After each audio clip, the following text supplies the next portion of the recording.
A Day in the Life as an Accountancy College Student as Yuna Girl Part 1. Tara, samahan niyo ako ulit mga Yunatics. So sa oras na to is 6:40 AM and yung call time namin is 7:30 AM. So nag-commute na pala ako guys papunta sa school. And ayan, nasa school na. Time check, 7:40. And ayan guys, pakita ko lang ang paligid para nakikita niyo rin na nakikita as a freshman college student, talagang maninibago ka. Lalo na pag bago ka lang dito sa school, ay talagang mangangapa ka talaga sa gym. So sa mga freshmen dyan, lakasan nyo lang loob nyo. Kaya natin. And ayan guys, sa sobrang init, ito na ako ng CR para doon ko na lang hipan yung kasi mga Yunatics, tingnan naman yung mga dala ko, napakadami, diba? So hindi ko na siya kayang hipan sa labas. So kailangan ko may mapaglapagan ng mga gamit ko.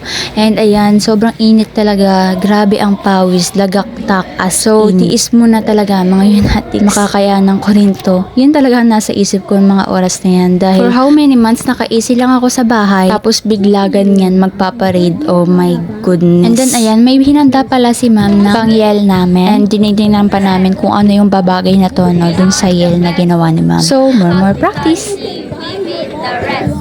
I. B. H. M.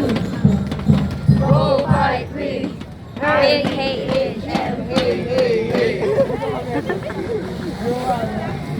At ayan na nga, nag-umpisa na nga ang paglalakad mga Yunatics. Napakahaba ng aming nilakad sa sobrang init talaga mga Yunatics. Kaya tiis-tiis talaga. Kasi first day naman natin mga Yunatics. And pinaghandaan din ito ng school. So, appreciate na lang natin. And ayan yung grand hall. Tapos yan, may swimming pool dyan. Parang resort ata.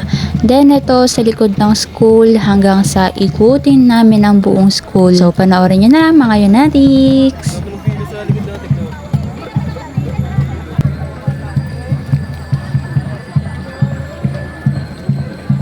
So, kita nyo yan mga Yunatics, sobrang haba ng pila, hanggang dulo yan talaga. And shoutout dun kay kuya na nag-post. Hi!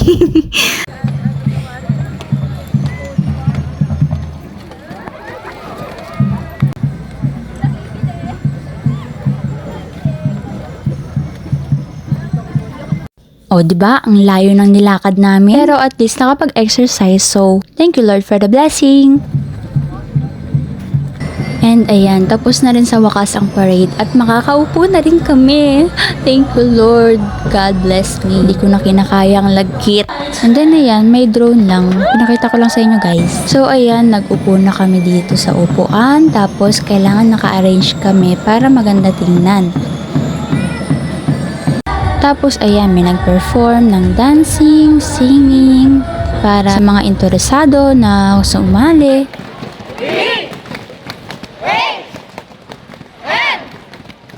We are the best. Business hospitality, we beat the rest. I. B. H. M. Go fighting. I. D. H. M. Hey, hey, hey.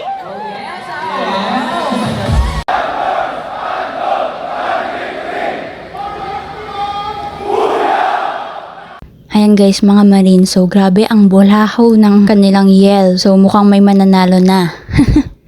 And meron din katabi nila yung mga criminology and malakas din siya. So silang dalawa na lang ang magkalaban. Wala na kami guys.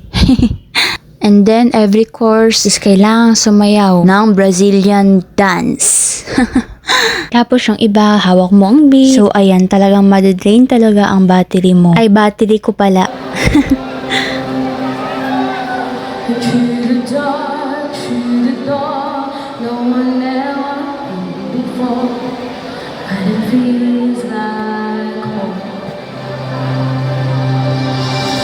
Like you said, napapabagal mo aking mundo, nasisilayan.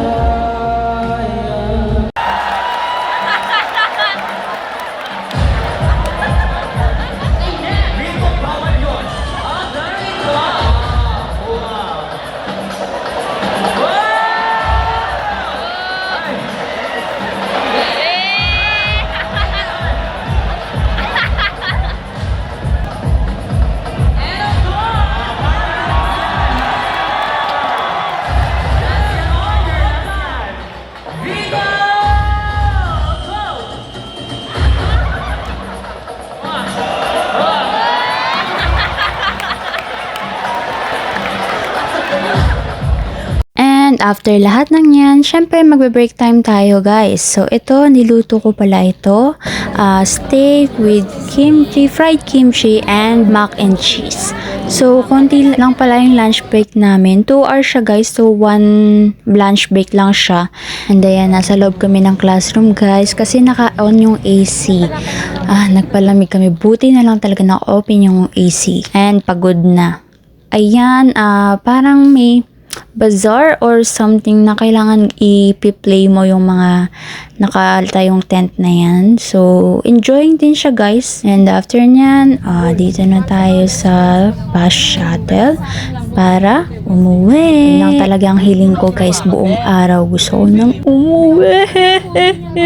Hindi na kinakaya ng battery ko guys. Masyadong maraming tao. Masyado yung tinorture si Yuna Kim. So, ayan, after mag-bus shuttle, mag-jeep, ayan, naglakad na ako papunta sa amin. Kasi konting walk lang yan, 5 minutes walk lang yan para exercise na rin every morning and hapon. And after nyan, pagdating sa bahay, nilaban ko na agad ang suot ko. Kunwari, masipag eh. No? Hindi, totoo guys. Kasi kailangan kong ingatan ang mga damit, lalo na pag mga mahal. So, yun lang mga Unatics. Thank you for watching. Bye-bye!